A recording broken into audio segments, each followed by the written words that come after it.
jääda selline teekujuliselt, et jaotame ta siia selja peale ära.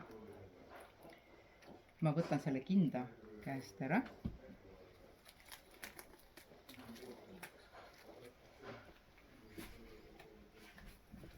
Panen peale selle kile.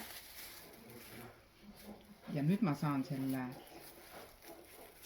lükata muda siit kile all laiali, ilma et ta hakkaks mul kuskile valguma. Et sellepärast, et kui ta on väga vedel, siis ta tahab siit õlgade pealt kohe hakata valguma. Ja ma saan temaga natukene siin mängida.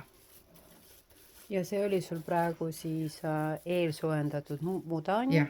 mitu kraadi ta umbes on, kehatemperatuur 42 natuke kõrgem. Jah, natukene kõrgem kui kehatemperatuur. Et kui muidugi on, et sa paned siia selle kliendile selja peale selle ja ta ütleb, et see on kuum, siis on see, et kas sa võtad kiiresti ära või on külmaveekauss juures ja paned natukene külmavett juurde, et see maha rahustada. Mis on praegu nagu selle kliendi ja selle protseduuri eesmärk, et mis nagu on see mõte? Mõte on see, et anda kliendile lõõgastust.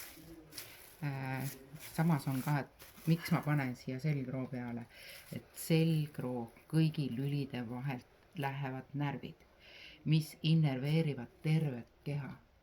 Innerveerivad eesti keeles, see tähendab? Issand jumal nüüd vastutavad nende töö eest.